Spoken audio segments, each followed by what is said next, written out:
علی الارض قرارا، قرآن کہتا ہے جس نے زمین کو جائے قرار بنایا، وجعل خلالہا انہارا، اور زمین کے بیچوں بیچ دریا پیدا کر دیے، سوات مردان جاؤ۔ اچھا گرمیوں میں پانی کی زیادہ ضرورت ہے نا، اس کا بھی انتظام ہے۔ سردیوں میں برف بنا کے بڑے بڑے تودے گلیشیئر اللہ پیدا کرتا ہے۔ جیسے ہی گرمی میں پانی کی ضرورت بڑھتی ہے، سورج کو آرڈر دیتا ہے بھائی اس کو پکانا شروع کر، قطرہ قطرہ پانی، پھر کیا اسپیڈ کے ساتھ پانی۔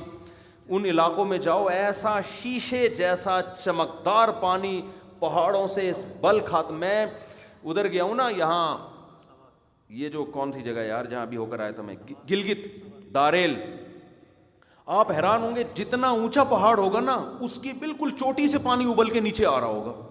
گویا اللہ نے کہا یہاں بھی کوئی رہنا چاہے تو میری طرف سے انتظام ہے، زمین بھرے گی نہیں جلدی، بہت اسپیس ہے زمین میں، پانی کا ٹینشن نہیں ہے، اوپر چڑھ جاؤ ادھر سے نکلے گا۔ ابے پانی کا تو کام ہے اوپر سے نیچے آنا، یہ نیچے سے اوپر کیوں جا رہا ہے؟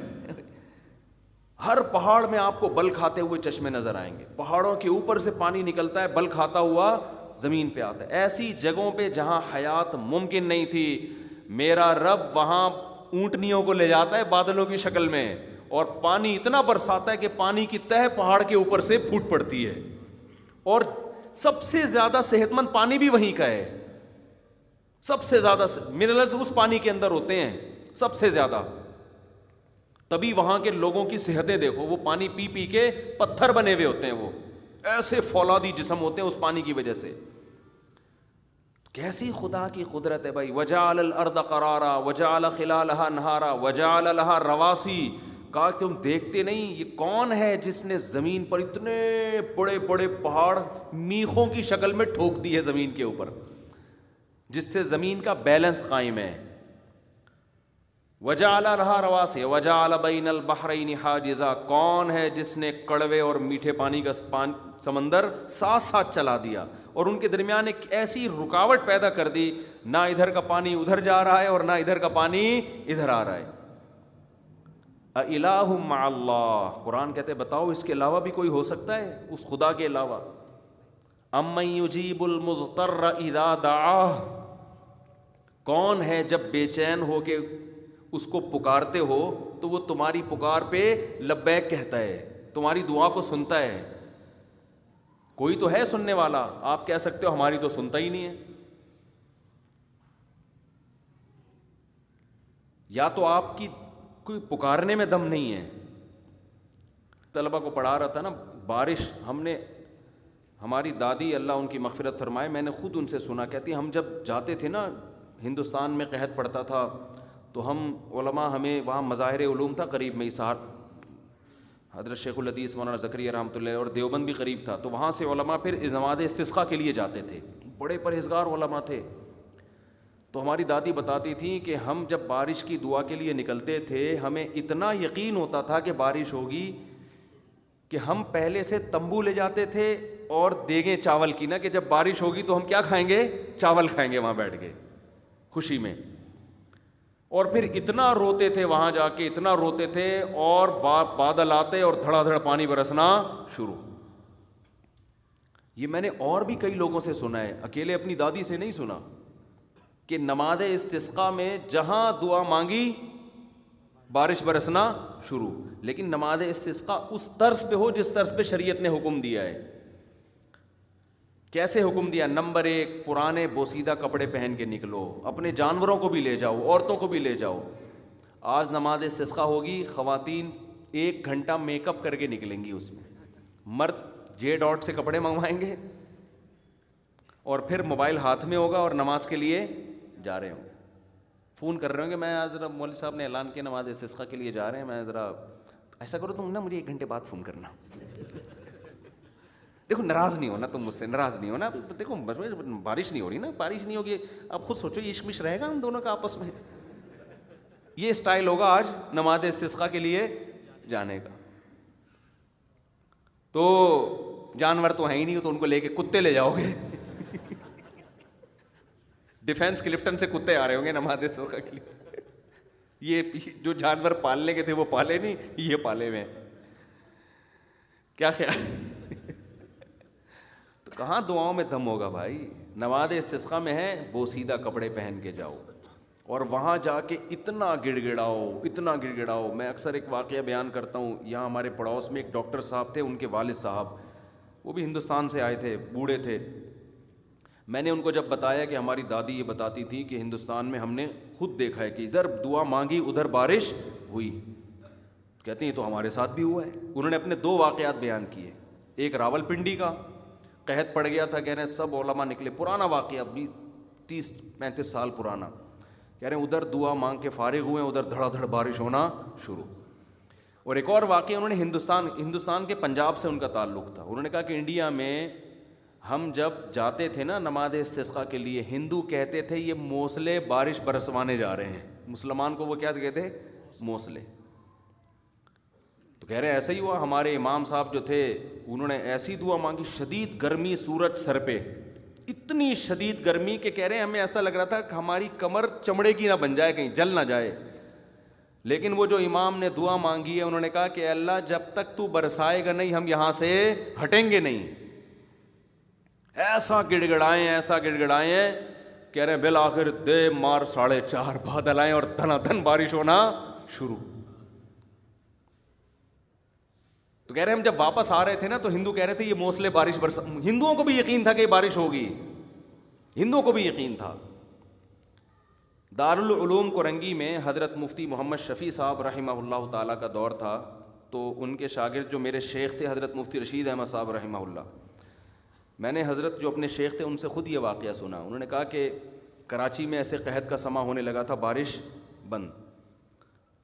تو کہتے ہیں میں نے حضرت مفتی شفیع صاحب جو میرے استاد سے, جو حضرت مفتی تقی صاحب کے والد صاحب ہیں, ان سے عرض کیا کہ نماز استسقاء پڑھنی چاہیے ہمیں, بیماریاں بھی پھیل رہی تھیں, خشکی بھی بہت ہو گئی تھی.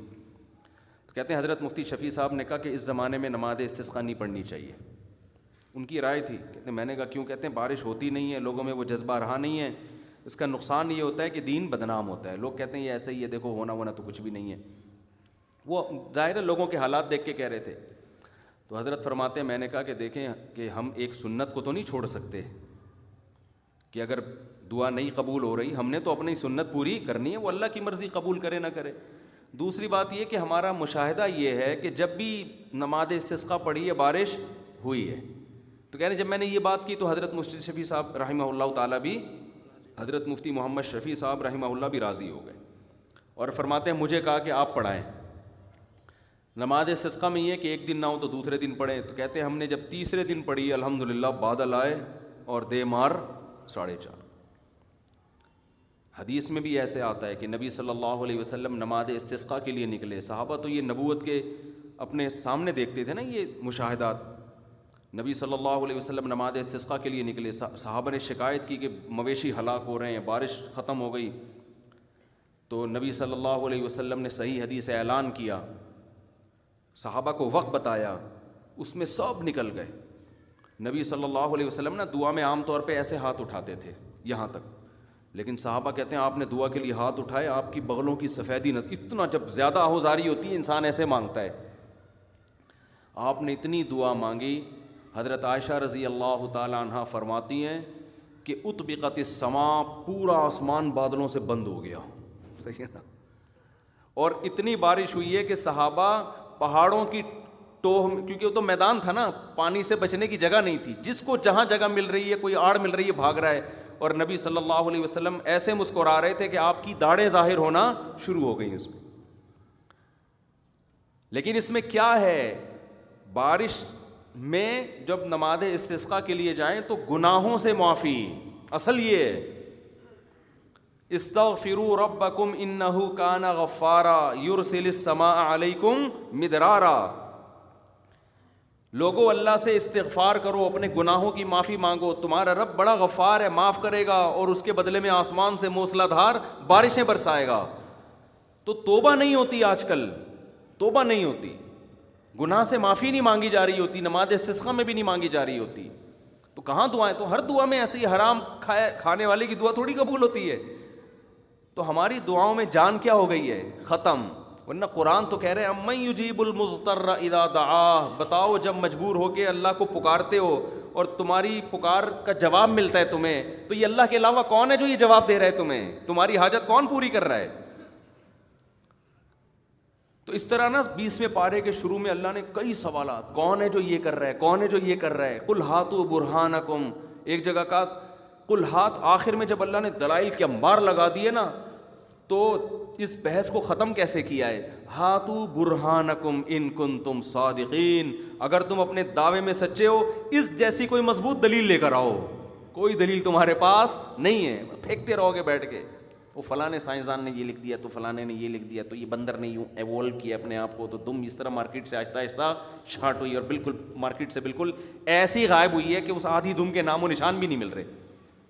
اڑے بندر سے جب ستار بھائی بنے تھے تو ستار بھائی کے بننے میں بھی تو کروڑوں سال گزرے ہوں گے نا، تو بیچ کی نسل کہاں ہے بھائی؟